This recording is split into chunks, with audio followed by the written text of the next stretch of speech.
완전히 다른 시각, 정치의 혁신을 제안한다. 생방송 정치본색입니다.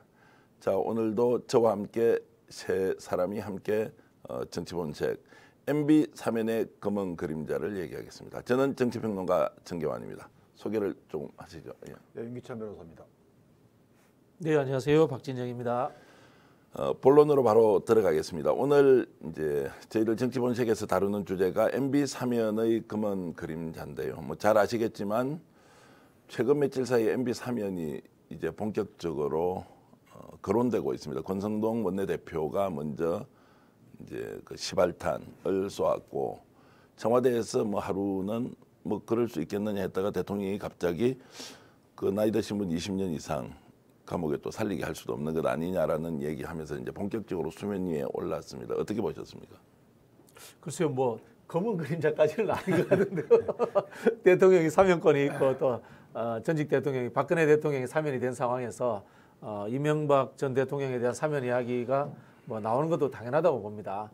그러나 이제 첫 번째는 이 국민 여론인 것 같아요. 문재인 대통령도 마지막에 이명박 대통령을 사면할까 말까 하는 고민을 했던 걸로 저는 기억을 하고 있습니다만은 그 당시에 이제 국민 여론, 흔히 하는 말로 여론조사 해봤을 때 많이 나왔느냐, 많이 안 나온 것 같아요. 그것 때문에 아마 윤석열 대통령도 좀 주저하지 않을까 그런 생각이 들고요. 그리고 좀 뭐 제가 보기에는 표현이 그렇습니다만은 이명박 대통령은 박근혜 대통령하고 달라서 좀 잊혀진 인물이잖아요.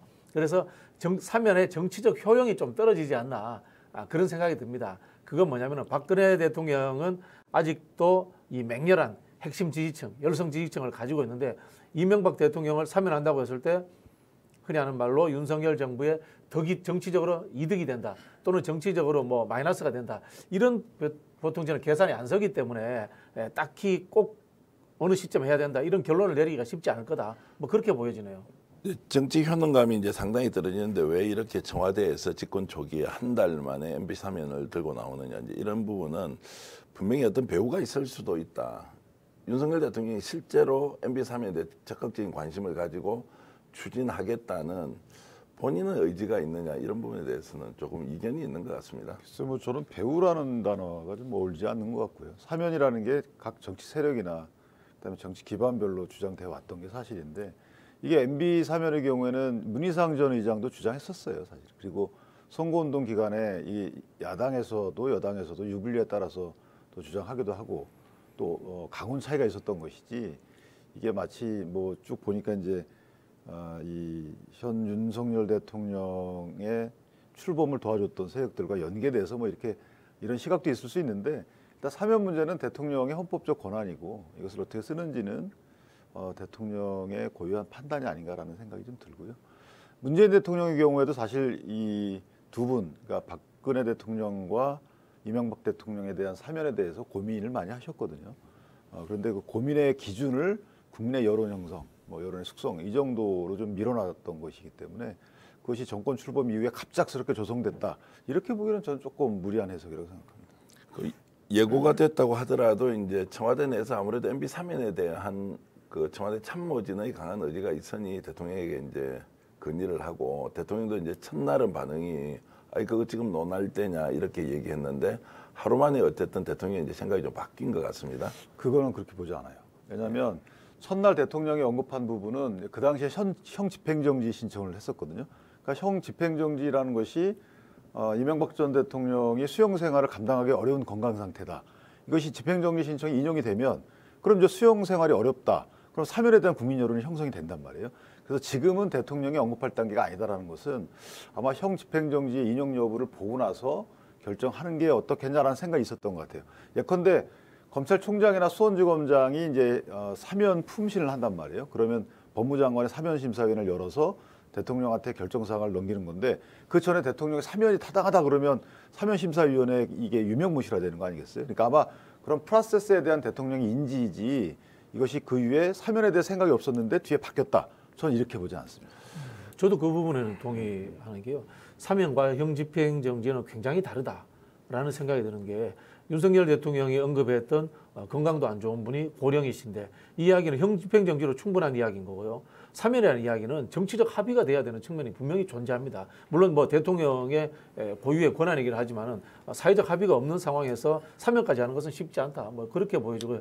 저는 윤석열 대통령도 형집행정지에 대해서는 뭐 반대할 이유가 없을 거라고 보여집니다만은 사면 문제는 본인에게 정치적 앞에서 말씀드린 것처럼 큰 이득이 되지 않기 때문에 많이 고민해 볼 거다 그렇게 생각이 듭니다. 네, 형집행정지는 이제 대통령이 관여할 수 있는 권한이 사실 없어요. 그 수원지검장이 결정하는 건데 사면의 경우에는 이제 대통령 입장에서 지금 이제 이런 시각 때문에 야 MB계가 득세를 했고 MB계가 이명박 대통령에 대한 이런 여러 가지 회한 때문에 사면을 추진하는 거 아니냐라는 그런 부담, 정치적 부담이 사실은 윤 대통령한테 있을 수밖에 없어요. 그래서 오히려 그래서 국민통합 차원에서이면 사실은 진보 진영이 보수 인사를, 보수 진영이 진보 인사를 이게 국민통합을 위한 사면권 행사죠. 그렇죠.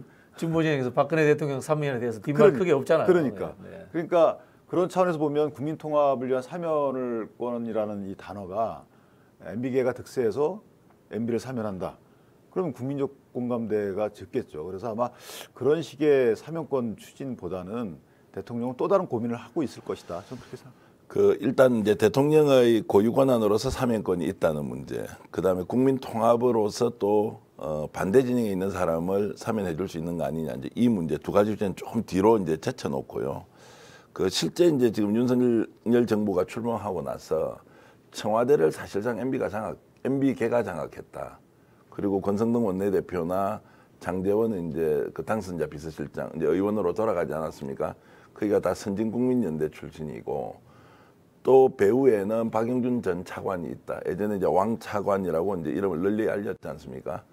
이런 부분에 대한 세간의 평가 어떻게 생각하십니까? 근데 정치 세력이라는 게 사실 보수 인사들이 예를 들어서 뭐 박정희 때 인사들이 지금 나타나는 게 아니잖아요. 그러니까 이명박 때 그 어떤 행정의 경험하거나 정권 창출에 도움을 줬던 분들이 또 박근혜 때는 친박 문제 때문에 약간 소외됐다가 또 다른 보수 정권은 또 등용될 수 있는 거거든요. 친노하고 친문하고 같은 거예요. 이게 뭐 예를 들어서 그분들이 다시 등장하는 것이 마치 누군가를 아바타로 세워서 본인들의 정치적인 어떤 목적을 추구한다 이런 개념으로 볼 게 아니고 보수의 인적 풀이 좀 적다라는 문제 제기는 할 수 있어요. 그런데 이 사람들이 등장해가지고 현 정권 창출을 하고 현 국정 운영의 주도권 행사한다라는 것이 저는 단점 보이지 않고 그 내용이 예를 들어서 이명박 정부 때 했던 실정을 그대로 똑같이 한다 이런 비판받아야 되지만 그 사람들이 전면에 등장해서 정권 창출에 도움을 주고 국정 운영에 어느 정도 가담한다는 것 같고 문제 제기를 한다는 것은 문제가 있는 것이고요.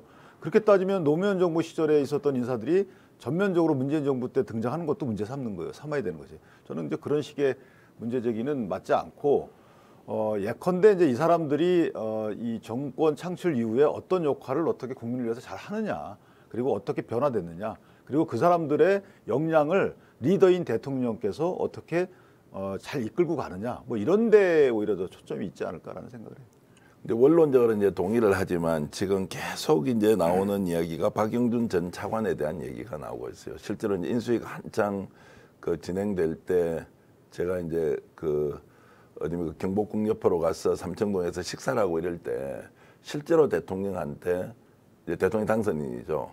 박영준 전 차관이 활동하고 있는 내역이 상세하게 보고가 되었고 이 문제에 대해서 굉장히 심각하게 대통령이 인식을 하고 이런 소문이 더 이상 나지 않도록 특별하게 장제원 실장한테 이제 당부를 했다 이런 이야기도 있습니다. 그래서 이제 이 문제는 조금 더 깊이 보면 실제로 박영준 전 차관이 움직이고 있다는 사실에는 좀 주목을 하고 얘기를 해야 한다. 지금 말씀하신 대로 능력 있는 사람은 언제라도 적재적소에 배치해서 쓰겠다는 대통령의 원론에 대해서는 찬성하지 않을 국민이 없는데 박영준 전 차관이 지금 움직이고 있다는 이야기가 끊임없이 나온단 말이에요. 그런 부분은 어떻게 보십니까? 그게 이제 권력 정치의 측면에서 보면 우리가 의혹의 눈초리로 볼 수 있는데요. 근데 이 권력 정치의 측면에서 박영준 차관이 움직이는 게 대통령하고 가까워야지 무슨 영향력이 있는 거지. 본인이 지금 현재 대통령의 참모를 구성한 과거 친이계들에게 영향력을 행사하고 또 자문을 한다고 해서 제가 뭐 그분이 영향력을 행사하는 중요한 자리가 되었다. 저는 그렇게 보지는 않습니다. 다만 이런 측면이 있는 것 같아요. 한국의 이제 현재 정치에서 진보 세력은 아직도 노무현판이 지배하는 상황이에요. 노무현 대통령이 만들었던 인재들이 지금까지도 계속해서 흘러서 이렇게 활용되고 있는 측면이고 보수 세력들을 보자면은 MB 때 만든 MB 때 만든 인재들이 많이 지금도 활용이 되고 있습니다. 그 이유는 뭔가 하면요. 그 당시에 이제 사회적 현상이 선진화 이론이라고 박세일 교수가 주장을 하고 뉴라이트라고 하면서 새로운 보수 물결이 만들어졌어요. 그 물결이 만들어졌고 그 사람들이 또 흔히 하는 말로 실력 있는 사람들이 양산이 된 겁니다. 근데 역으로 박근혜 정부 때는 그보다도 더 옛날 사람들이 중용됐는데 박근혜 정부가 끝나면서 완전히 사라져 버렸어요. 결국은 보수 내에 지금 인재풀이라는 게 MB 때 만들어진 사람들이 주축일 수밖에 없는 겁니다. 그러다 보니까 저는 그 사람들이 경험도 있고 실력도 있기 때문에 중용되는 측면이 있다 이렇게 보여지고요.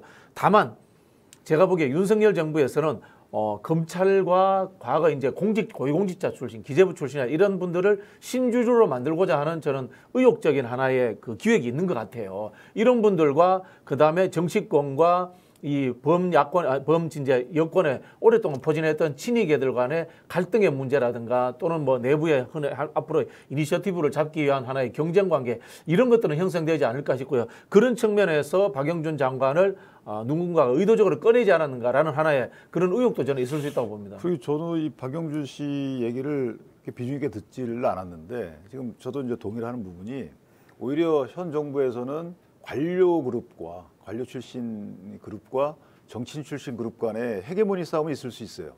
그래서 뭐 긍정적인 효과는 나올 수도 있겠지만 그런데 국민의힘 내부의 예전 친이 친박 이런 싸움은 나올 수가 없는 게 이미 관료급 일입이 전면에 등장했기 때문에 지금 서로 싸울 실익이 전혀 없고 싸울 만한 상황도 아닌 거죠. 그래서 저는 이렇게 MB계를 별도로 떼어내서 MB계의 역할이 현 정부에서 클 것이다 또 뭐 걱정된다 이런 식의 문제 제기는 조금 기우다라는 생각이 들고 마지막으로 MB계가 처음에 등장을 할 수밖에 없었던 것도 더불어서 말씀드리면 이제 경선 단계에서 당에 입당을 안 한 상태였어요, 윤 대통령이. 그러다 보니까 그때 조금 도왔던 분들이 예를 들어 장제원 의원이 도왔어요. 그러면 장제원 의원이 세기업을 하는 게 본인이 또 같이 일했던 분들을 세기업에서 도울 거 아니겠어요? 그러다 보니까 초창기 경선 단계에 MB계가 좀 등장을 했던 부분이고 이 부분이 인수위 활동이나 국정에 반영되는 인사로 반영되는 것들을 보면 이렇게 비중이 있지 않습니다. 그래서 이 부분은 조금 저는 생각을 달리합니다.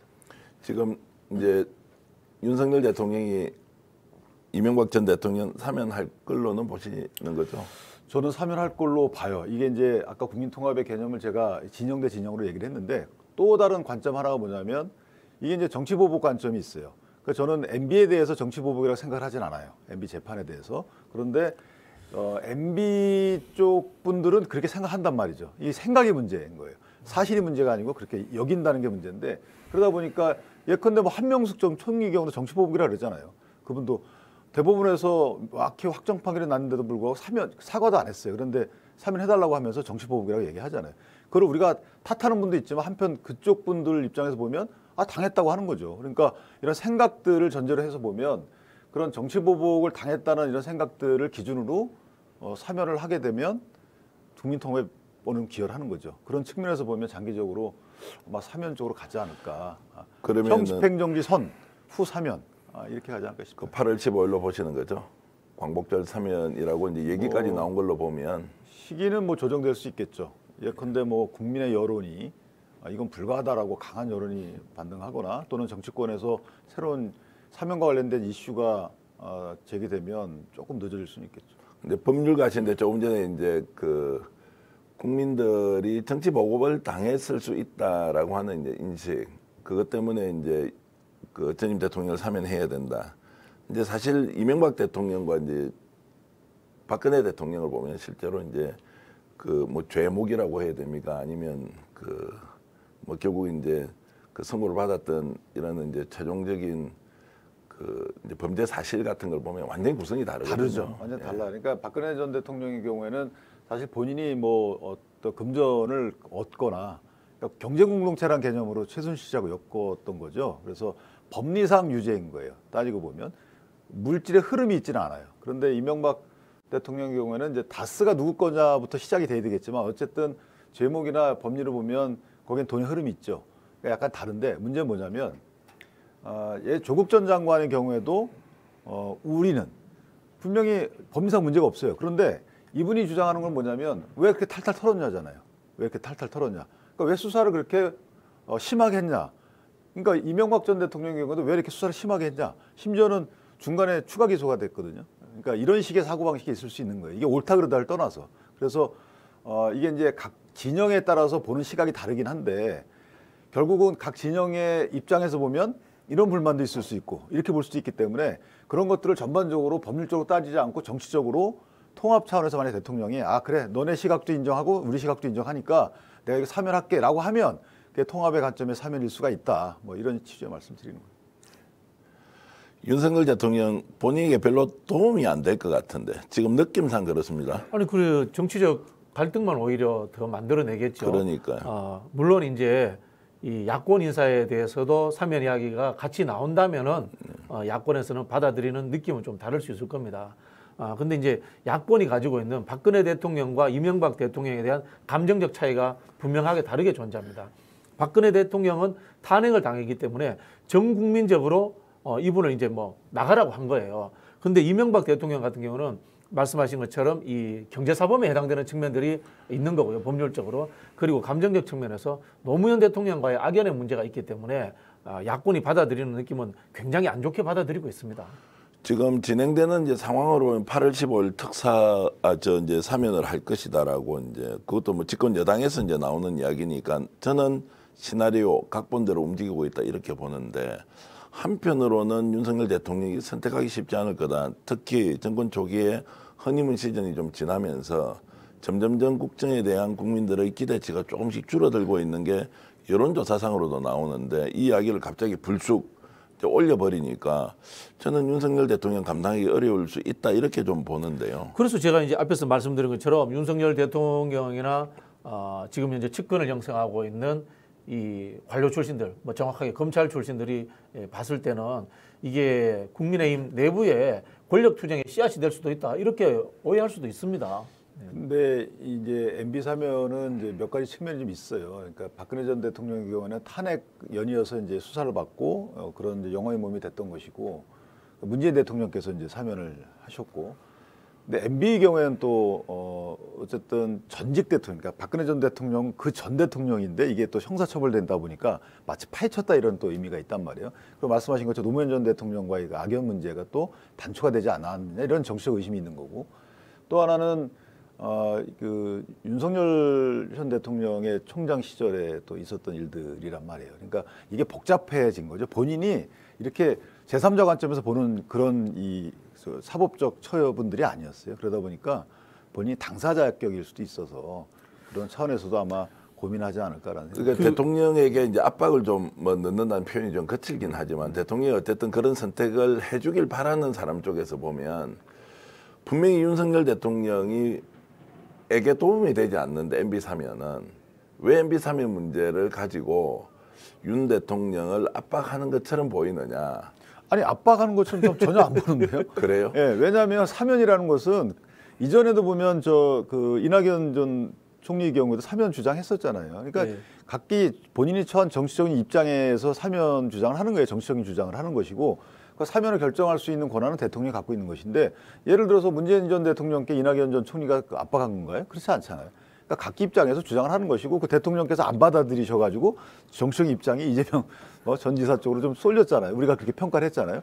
그런 식으로 그것은 저는 글쎄요. 각자 갖고 있는 생각을 펼치고 거기에 대해서 대통령이 여러 가지 장단점을 고려한 끝에 본인 책임하에 사면 단행하는 것이죠. 뭐. 저는 이게 장기적인 주요 이슈가 되기가 어렵다고 보는데요. 그 이유가 뭐냐면은 흔히 하는 MB계라고 하는 지금 남아있는 정치인들도 이명박 대통령한테 그렇게 충성심이 있을까요? 제가 보기엔 그렇지 않은 것 같아요.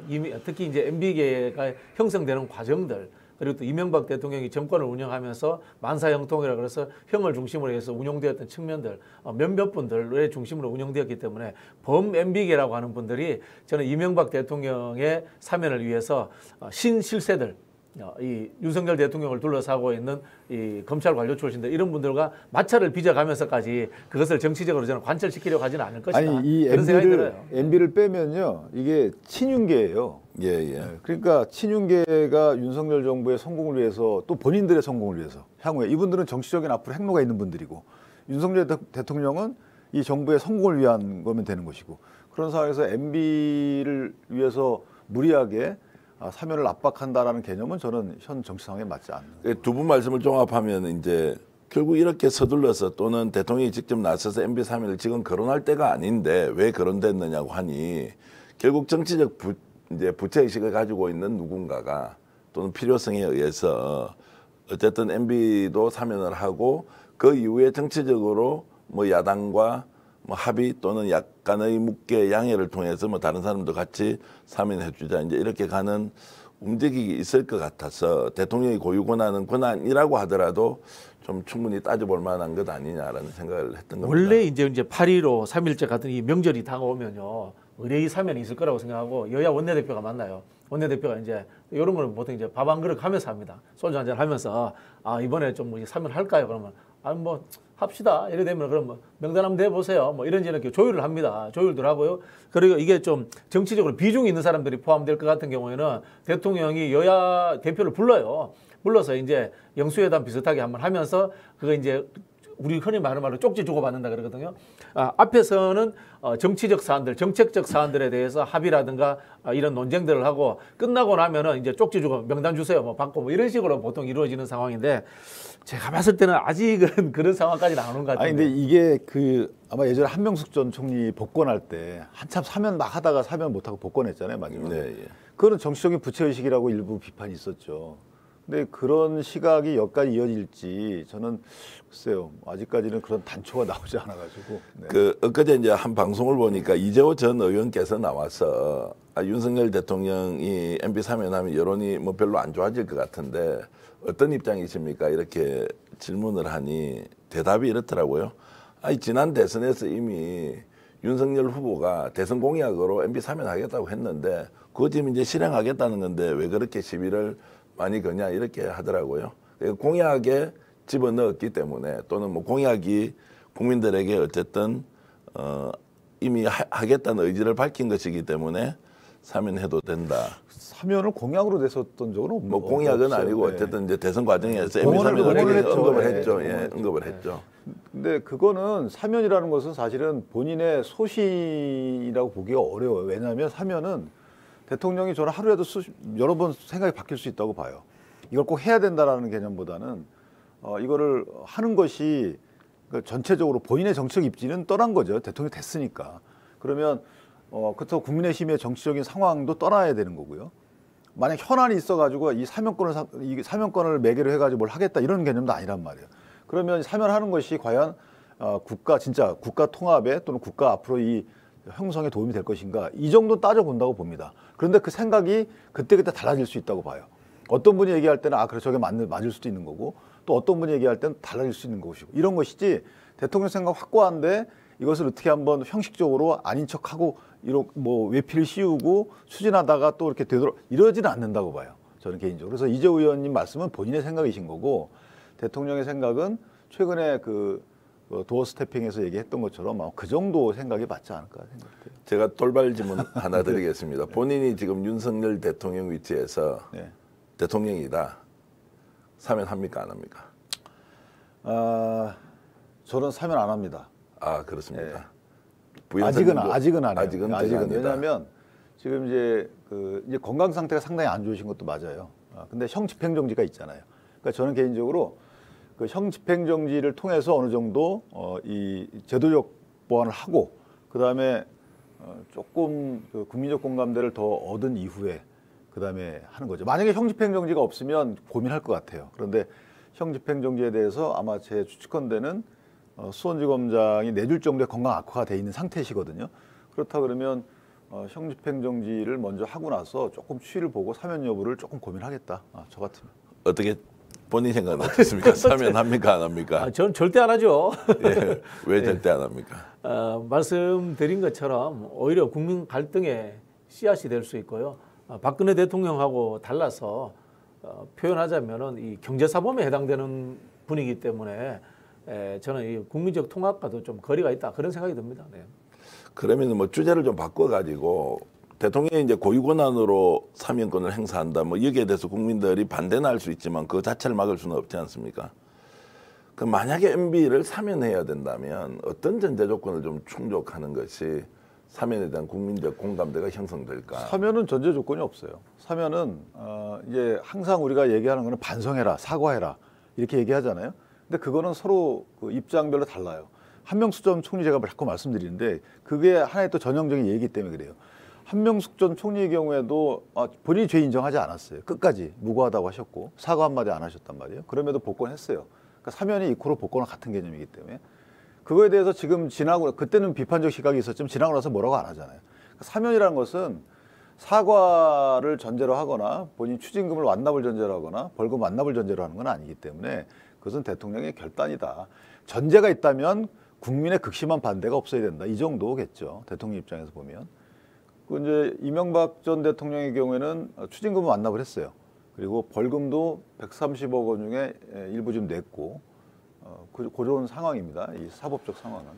추징금과 벌금을 냈다는 것은 본인이 죄를 지었다는 걸 인정하는 거예요. 어떻게 보면. 근데 한명숙 총리 거는 조금 다를 수 있는 게 그거는 한명숙 총리는 본인이 유죄라고 생각하지 않아요. 그러니까 그런 말씀 논쟁거리가 되지만 논쟁의 거리가 남아 있는 거죠. 네. 그런데 이제 이 문제는 굉장히 좀 뭐 논쟁을 넘어서 사실 확인도 좀 해야 되는 것이라고 저는 봅니다. 예를 대법원의 확정 판결이라는 그렇게 것이 따지면요. 이명박 전 대통령도 논리가 있어요. 왜냐하면 다스가 이명박 전 대통령 거기 때문에 다스에서 다스의 소송비용을 대납한 삼성에 뇌물이 된 거고 예. 다스의 330억 횡령이 이게 횡령이 된 거예요.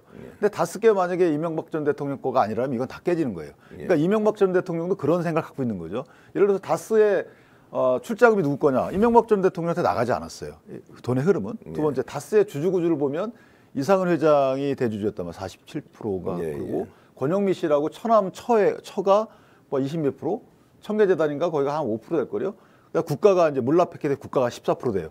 그러니까 주주 구성으로 보면 형식적으로는 이명박 전 대통령 게 아니에요. 물론 실질 주주가 누군지는 이제 법원이 인정했지만 똑같은 거예요, 구조가. 그래서 이거를 각기 논리로 보게 되면 각기 또 다 자기 할 말이 있기 때문에 사법적 판단 결과를 놓고 봐야 돼요. 그래서 한명숙 총리의 경우도 사법적 판단이 대법원 가서 분명히 그랬잖아요. 돈의 흐름은 다 본인도 인정했단 말이에요. 3억 원이 수표로 가고 이런 게 인정이 됐기 때문에 이걸 전제로 하면 그럼 본인도 사과를 해야 되는 것이고 이명박 전 대통령도 법원이 다스 당신 거 아닙니까? 라고 인정한 걸 전제로 하면 이렇게 출발해야지 각기 속셈을 갖고 얘기하면은 사실 결론이 안 나요. 뭐 사람 마음에 이제 마음속 안으로 들어가 볼 수가 없으니까 저렇게 이야기하시는 거예요. 그러면 다스는 MB 것입니까 아닙니까? 전 모르죠. 모르는. 대법원에서는 MB 거라고 봤어요. 법원은. 근데 본인은 아니라고 하시잖아요. 그리고 한명숙 총리도 마찬가지로 이 돈이 받았다고 대법원이 인정했잖아요. 근데 한 총리는 아니라 그러잖아요. 한명숙 총리 돈을 받은 적이 없답니다. 아니 근데 동생이 받았잖아요. 그러니까 동생이 받았는데 그게 본인이 돌려주셨잖아요. 그러니까 본인이 어쨌든 돈에 그렇게 따지면 최순실이 받았고 박근혜는 안 받은 거죠. 그러니까 그게 이제 경제적 공동체 개념이 이제 적용되었던 거고. 그런 식으로 따지면 뭐 결론이 안 나죠. 자 그러면 이제 다스가 MB 것이다 아니다 이제 이 논쟁은 일단 좀 뒤로 제쳐놓고요. 네, MB가 어쨌든 국민들이 보기에 이 박근혜 대통령보다도 질이 나쁜 거예요. 그렇게 보고 있는 거예요, 국민들은. 그런데 범죄 사실을 보면 최근 이제 대법원 확정 판결 내용이나 이런 걸 보면 이팔성은 이제 우리금융 지주 회장으로부터 그 대통령이 되고 나서 한 22억 원을 받습니다. 그것은 22억 원을 받은 게 15억 원으로 줄죠, 나중에. 줄었습니까? 예, 항소심에서 줍니다. 그래서 이제 이런 돈을 현직 대통령이 자 우리금융지주 회장 자리를 놓고 그 지망자한테 돈을 이렇게 받는다. 이제 이런 것들은 어떤 변명을 하더라도 국민들이 수용하기 어렵다. 그래서 죄질을 따지지 않습니까 우리가? 그러니까 이제 물론 그 인정된 사실관계를 치면 죄질이 안 좋아요. 제가 보기에도. 그런데 이팔성 씨의 비망록을 전제로 인정이 된 거거든요. 예. 그래서 그 부분도 이명박 전 대통령 입장에서는 그런 이제 항변하고 있죠. 아니다.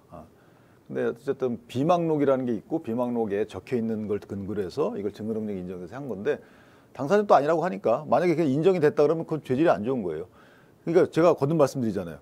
이게 대법원 판례 판결을 근거로 해서 우리가 논쟁을 할 것이냐 아니면 당사자의 주장을 근거로 해서 할 것이냐 이거 명확해야 돼요. 이명박 전 대통령에 대해서는 판결을 근거로 해서 논쟁을 하고 한명숙 전 총리에 대해서는 본인의 주장을 근거로 해서 논쟁을 하게 되면 이러면 진영 싸움이 되는 거예요. 이러면 이제 답이 안 나와요. 두 사람의 저기 평소 인격을 가지고 더 안 돼. 그거는 더 안 되는 거죠. 그러니까 두 분 말씀을 들어보면 이제 진실이 무엇이냐라는 공방으로 들어가 버리면 이제 맞아요. 결국 우리가 객관적으로 확인할 수 있는 증거가 아무것도 없으니까요. 결국 이것이 이제 국민들에게 어떻게 비춰지느냐.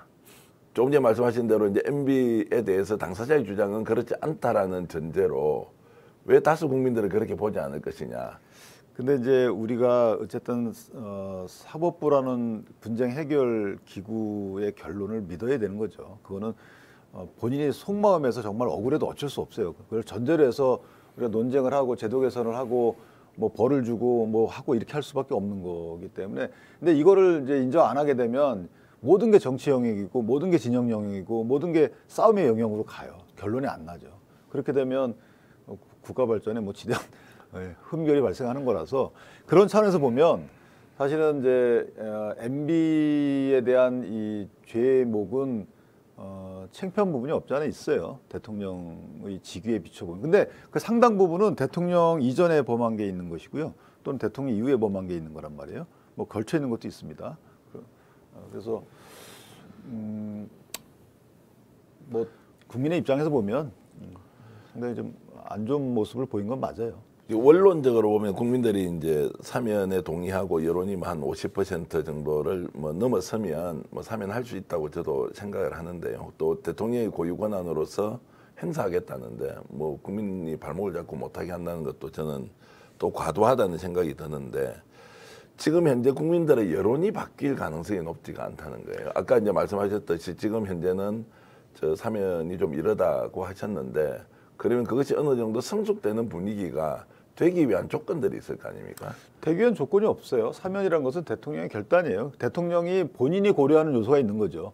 본인이 그러니까 제가 말씀드리는 건 뭐냐면 사면이라는 게 객관적으로 야 이런 상황이 되면 내가 할게 이렇게 하는 게 아니고 본인이 고려하는 주관적인 요소가 있는 거예요. 그건 정치 상황에 따라 달라지겠죠. 어떤 상황에 따라서 나는 이런 점에 주안점을 두고 사면할 거야. 심지어는 나는 그냥 할 거야.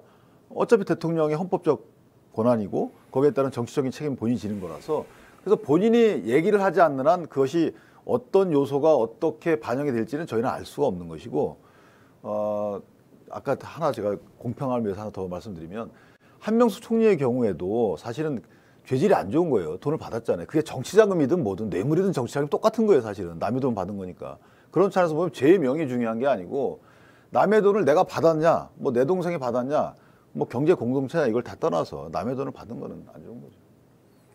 남의 돈 받으면 안 좋은데 하여튼 본인이 안 받았잖아요. 본인이 동생이 받았고 또 돌려줬기 때문에 그건 차이가 있는 거고요. 그 재판 과정에서도 좀 이 증인 문제로서 논란이 많았던 부분이기 때문에 뭐 사실 그걸 논쟁할 건 아니고요. 뭐 우리 방송을 보는 이제 시청자분들이 이제 좀 판단하시도록 하고요. 그래서 사실은 이런 것 같아요. 그 이명박 대통령 문제의 핵심은 별로 중요하지 않은 사람이 되었다는 거예요. 이명박 대통령이. 예, 그런 상황에서 끄집어내는 쪽에 의도가 있지 않나 뭐 그런 생각이 듭니다. 아까 변호사님 말씀하신 게 이제 하나 좀 짚고 넘어가고 싶은 게 이제 MB가 다스가 본인 것이 아니기 때문에 다스의 미국 이제 민사소송과 관련해서 67억 원을 이건희 회장 그리고 이학수 이제 그 당시 뭐 기획조정실장이죠 전략기획실장이 대납을 해준 부분에 대해서 그러면 MB가 다스의 소유주가 아니면 그건 죄가 안 됩니까? 죄가 안 되죠. 그러니까 대납해 했다 그러면 그러니까 직권남용도 되지가 않아요. 그러니까 그 예를 뭐 명령을 받거나 하는 위치가 아니라서 해외라서 그렇습니까? 아니 해외가 아니고 국내 법률도 똑같아요. 그러니까 자기 게 아니니까. 예를 들어서 다스의 소송 비용을 그러니까 대통령의 직위에서 누구를 통해서 A라는 공무원을 통해서 야 대납하게 해라고 했으면 A의 공무원에 대한 직권남용이 되는 건데 민간인에 대해서는 대통령과의 이런 업무적 관계가 없어요. 그러면 국내에서도 예를 들어서 대통령이 삼성이나 대기업에 누구를 도와줘서 변호사비 대납을 하라. 그러면 그 회사는 배임이 당연히 되는 거예요. 그거는 이제 배임보다는 강요죄가 되는 거죠. 예. 강요죄. 그러니까 어디로 해라 이렇게 강요죄가 되는 거고 지금 이런 거죠. 그 다스의 소송 비용 부분은 그 소송 그 공소장 그런 거 아니겠어요? 이게 사면의 대가 이건희 회장의 사면의 대가로 뭐 이렇게 하기로 했다. 이거기 때문에 강요는 또 아니란 말이에요. 그렇게 되면 그러면은 만약에 다스가 이분께 아니라 그러면 또는 본인이 사면의 대가 언급한 적이 없다 그러면 그건 죄가 안 되는 거예요. 소송비 대납은 이건 근데 또 이렇게 얘기한다면 소송비 대납도 아니고 다른 소송에 대한 소송비를 낸 것이다 또 이렇게 주장하고 있기 때문에 그분은 주장으로 보면 다른데 그러고 나서 이제 이 돈이 한참 넘어가고 있는 소송비 대납 중에 2009년도에 결국 이제 이건희 회장이 특별 사면을 받죠. 이렇든 저렇든 그 부분에 대해서 사실 삼성도 아무런 얘기를 하지 않고 그냥 뭐 좀 이렇게 그냥 흘러가 버리고 이제 이러니 저는 이제 국민적 합의가 되든 국민적 동의가 되든 아니면 대통령의 독단적 또는 이제 고유의 권한으로 행사하든 일어났던 이 사건에 대한 것들은 전체적으로 정리를 하고 넘어가야 대통령의 사면이라는 것이 효능감 없이 반복되는 것은 막을 수 있는 거 아니냐 이런 생각이 좀 듭니다. 이걸 어떻게 정리하죠, 근데 정리를 어떻게 하죠? 제가 보니까 이명박 대통령뿐만이 아니고 결국은 이 이재용 부회장 사면 이야기까지도 이제 연동되는 측면이 있지 않습니까? 그렇게 되면 네.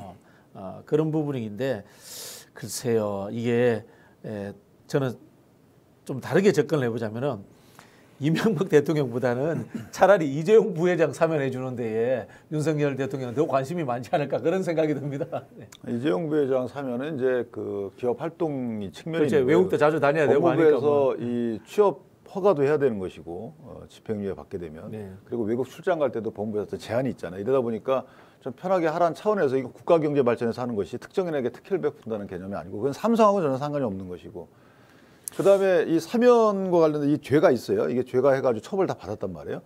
그러면 이걸 어떻게 뭐 어떤 사후 조치를 어떻게 해결해야 되는 방안은 뭐가 있을까요? 저는 그러니까 역사적으로 좀 길게 보면 이제 전직 대통령이 정치 보복을 당해서 뭐 수용 생활을 하고 뭐 그렇게 해서 사면을 해주는데 죄질도 따지지 않고 그냥 전직 대통령이기 때문에 사면을 다 하자. 이제 이렇게 하면 권력만 잡으면 사면 다 받을 수 있는데 무엇이든 잘못해도 된다. 이런 좀 부정적인 시그널을 줄 가능성이 높지 않습니까? 헌법 개정에서 사면권을 없애야죠. 그러면. 아니요. 그러니까 대통령이 사면권을 행사하는데 좀 성숙한 뭐 국가다 또는 정치 수준이 어느 정도 뭐 있다고 하면 이런 부분에 대해서 최소한 대통령이 국민들이 납득할 만한 기준, 동의는 하지 않더라도 이해는 할 만한 기준을 가지고 해야 하는데 지금은 그런 거 없이 정치 보복적인 측면이 있으니 국민 통합 차원에서 사면을 하자.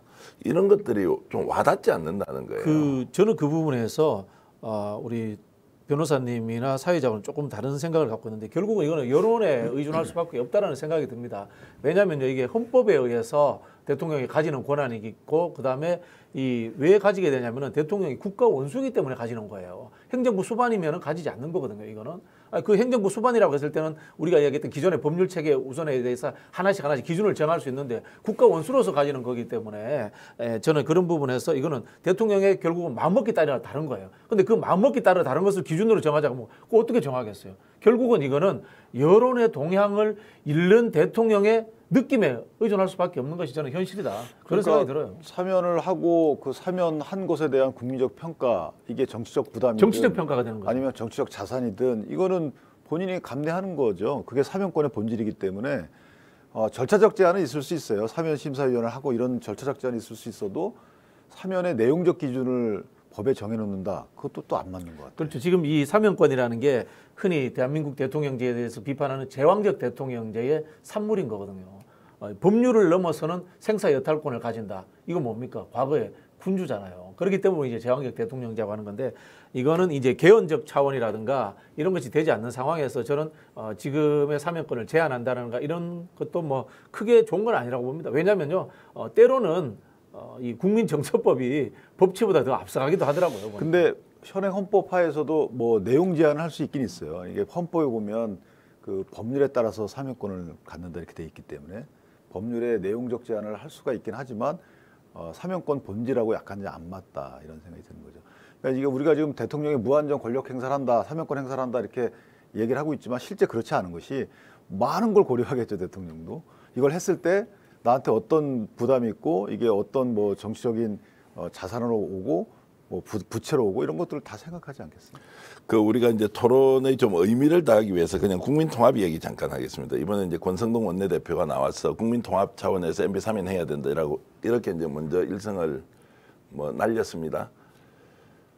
이제 뭐 듣기에 따라서는 국민 통합 뭐 중요하고 또 좋은 말이지 않습니까? 근데 지금 이 말이 너무 남용되어서 실질적으로 국민 통합이란 게 뭐냐? 그러면 자기 필요할 때는 원래 지냈던 사람 풀어주는 것이 국민통합이고 또 그렇지 않은 쪽은 법과 원칙에 따라서 모든 국민은 법 앞에 평등하다 이런 방식으로 이제 엄격한 기준과 잣대를 댈 것이냐 이런 게 많이 혼돈되는 것 같아서 이번에 국민의힘이 정권을 잡았는데도 지난 정부와 별반 차이가 없고 오히려 더 심한 것 같다 이런 생각이 좀 들기도 합니다. 내로남불.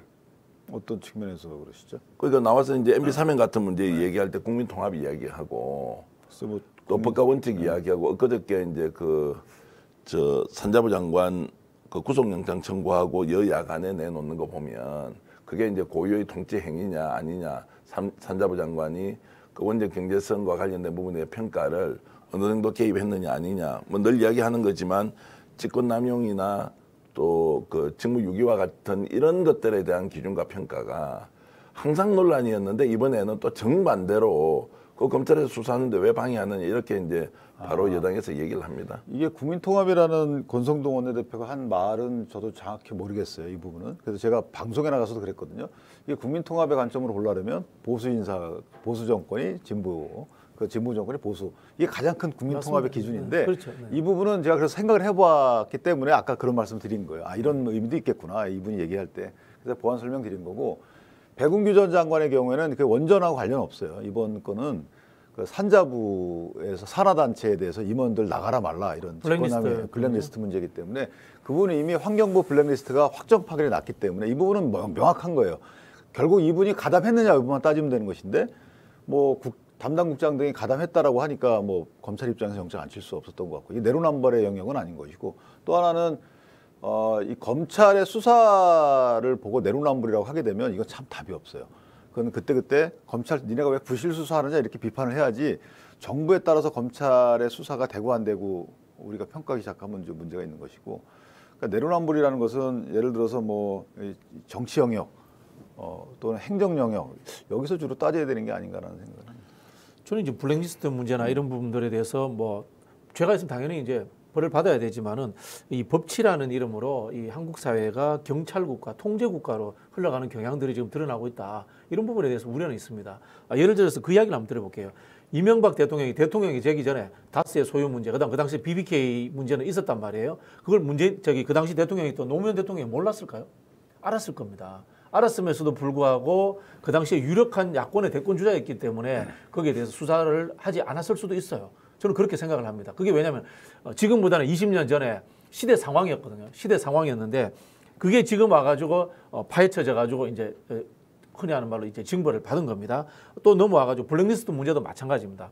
이게 박근혜 정부 때도 있었고요. 또 그 이후의 정부 때도 일부 있을 수 있습니다. 근데 이게 과거에는 통치 행위처럼 여겨지던 것들이 지금은 하나의 법의 영역에 와서 다 단죄를 받고 있습니다. 이게 물론 우리가 법을 평등하게 적용한다는 측면에서는 당연히 맞는 것일 수도 있습니다. 맞습니다만은 아까 말씀하신 이 원전 문제, 탈원전 문제 이런 것들로 가버리게 되면요. 정치 행위라든가 정책 행위가 법률 기준의 잣대에 의해 가지고 하나하나씩 있지 않습니까? 쪼개져 가지고 판단해야 되는 그런 시점으로 간다는 거 이거는 상당히 위험할 수가 있습니다. 과거 우리 역사 소설에 이런 게 나와요. 북한에서 인민군들이 나달 농민들에게 무상몰수 무상분배를 해주는데 나달 하나하나까지 세가지고 세금을 먹이고 난리를 치니까 야, 이 법이라는 것이 너무 가혹하게 적용되면은 호랑이보다 무섭구나 이런 이야기를 하는 적도 있거든요. 그런 측면에 있어가지고 저는 이 법의 문제라는 것에 대해서 지금 한번 우리가 고민해볼 시기가 되지 않았나 이런 생각이 맞는 듭니다. 말씀인데 이게 처음 시작한 게 문재인 정부예요. 국정농단 할 때 직권남용죄가 처음 등장했잖아요. 근데 그게 이제 법조문에 있었는데 수사를 한 거는 또 이제 윤석열 대통령이 그 당시 수사 윤석열 책임자 대통령이 했죠. 검찰총장 누가 임명했습니까? 그러니까 이게 사실은 원래 죽어있는 법 직권남용죄라는 그렇죠, 게 그렇죠. 형법상 죽어있는 조문이었는데 이걸 되살려가지고 대대적으로 적용했던 부분이 있어요. 그래서 저도 어느 정도 걱정이 되는 부분이 특활비 있어요. 문제도 그렇게 생각하시죠. 좀 과도하게 적용된 글쎄요, 측면이 있잖아요. 특활비는 투명하게 해야 되는 게 맞는데 어쨌든 그동안의 관례를 청산하고 지금부터 하지 말자. 그다음에 엄격하게 적용하는 게 좀 맞다고 근데 봅니다. 관례를 청산하는 것을 누군가를 구속시키면서 법적으로 응징하면서 관례를 청산하면은 그게 사회적 합의가 아니라 이 흔히 하는 이 뭐라고 합니까 복수를 되풀이할 수 있는 시발점이 될 수도 있는 거였거든요. 그러니까 누군가 이제 매듭을 지어야 되는데 이번에 제가 이제 백 장관 이제 영장 청구 이런 걸 보면서 그럼 산하기관에 있는 기관장이 정권이 바뀌었는데 계속 있는 게 맞느냐? 아니면 똘로랑서 그냥 뭐 관용적 또는 관행적 측면에서 나가주는 게 맞느냐 이제 이런 거 보면 지금 윤석열 정부가 똑같이 이 문제에 지금 부딪혀 있지 않습니까? 그러면 이런 것들을 과연 법과 제도로서 이게 할 수가 있느냐? 관행적으로 정권이 바뀌었으면 산하기관장은 새로운 정부가 새로운 일을 할 수 있는 공간을 좀 열어주는 측면이 당연히 맞는데 그거 안 나고 버티니까 야, 너 그럴 거야 말 거야 압박을 넣었습니다. 이걸 죄라고 하면 공무원이 일을 하겠느냐?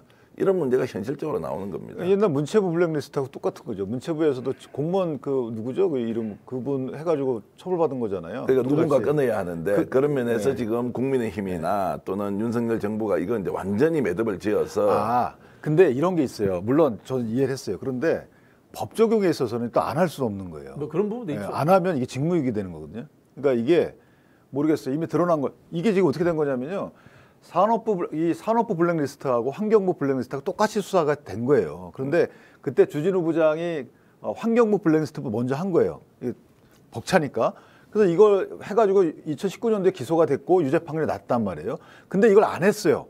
이 산업부 블랙리스트를. 왜냐하면 주진우 부장 다 나갔으니까 인사 조치했잖아요. 그러니까 다음에 산업부 블랙리스트를 수사를 못 한 거예요. 그러다가 지금 하고 있는 거죠. 따라서 이게 지금이라서 파헤치는 게 아니라니까요. 그 전에 이걸 안 한 거예요. 원래 했어야 되는 거죠.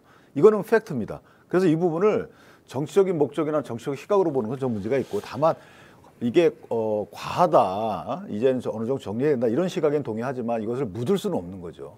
그러니까 누군가 매듭을 짓는다는 매듭을 것은 사실은 부담되지만 없애야 된다는 쪽이고 이 정치권의 저는요. 무능이에요. 정치권이 이런 거에 대해서 법적 보완 조치를 법을 만드는 것이 국회지 않습니까? 국회에서 만들어줘야 되는 것이고 또 여야가 정치적인 합의를 해야 되는 것입니다. 그런 부분들이 존재하지 않고 지금 또 정치권이 고소고발 막 남발하잖아요. 이게 정치의 사법화가 심각하다고 하지 않습니까? 결국 이러니까 여야가 같이 윤석열 대통령을 호랑이를 불러낸 거예요. 이것도 고소고발 사건이에요. 네, 똑같이 그렇게 진행되고 있는 거죠. 이제 그러니까 우리가 좀 정리를 해줘야 될 것은 정치권에서 지금 실제로 행정기관에 가보지 않습니까? 뭐 법조인이시니 이제 법원의 재판 이제 과거에 비해서 엄청나게 시간이 길어지고 뭔가 잘못했다 억울하다는 이런 거 있을 때 뭐 고소고발하면은 뭐 하셔버리거든요. 똑같이 행정기관에 인허가 같은 거 받으러 가보지 않습니까? 조금이라도 복잡하고 어려운 문제는 공무원들이 나서서 정리 안 하려고 합니다. 어디 가서 다른 데서 답을 받아오라 그래요. 왜냐하면 혹시라도 자기 책임하에 어떤 일을 하고 나면 거기에 대한 징벌이 자기한테 되돌아오니까 아예 복지부동이 더 심해진다. 그리고 이게 법치주의가 규칙과도 연결이 되지 않습니까? 정부에서 일을 해보면 이런 거예요. 규칙이 많은 것이 과연 좋은가? 그게 아닐 수도 있는 겁니다.